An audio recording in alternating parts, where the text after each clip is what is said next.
Now it's time for This Week in Jazz.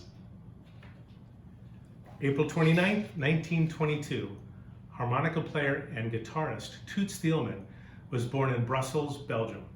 Not only an amazing jazz harmonica player, you've also heard him play his harmonica on the famous Sesame Street tune. He's one of the coolest. April 25th, 1917, vocalist Ella Fitzgerald was born in Newport, Virginia. She is a true jazzer, unlimited musical abilities, and one of the best at scat soloing, with the ability to think and react quickly to what's going on, which is what jazz is all about. When she was around 14, her mom died from injuries due to a car accident. Shortly after that, her dad suffered a heart attack and died. Ella and her little sister went to live with her aunt. Unable to adjust to these new circumstances, Ella became increasingly unhappy and entered into a difficult period of her life. Her grades dropped dramatically and she frequently skipped school. After getting in trouble with the police, she was taken into custody and sent to a reform school. Living there is unbearable. She suffered beatings from the teachers and staff at the reform school.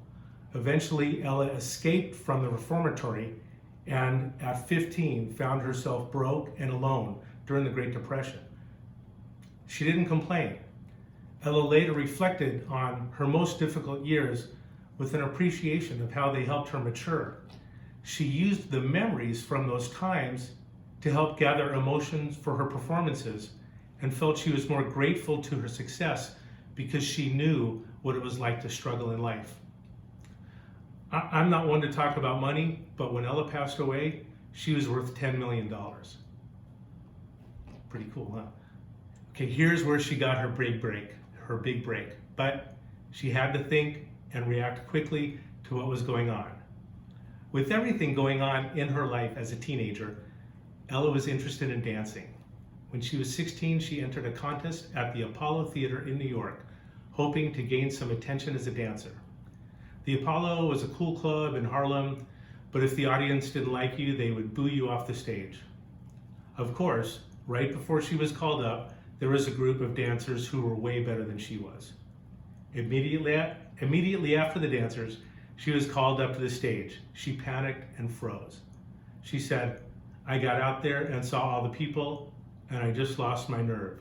And then the MC said, "Well, you're out here, do something."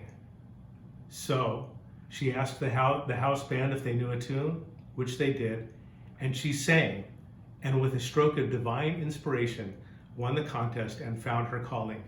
She sang so well, the audience demanded she sing another tune, which she did. Her ideas on what and how to sing brought jazz to a new dimension. I'll suggest listening to her version of Mac the Knife from her Live in Berlin album with Tommy Flanagan on piano. She forgets the words to the song and riffs about it.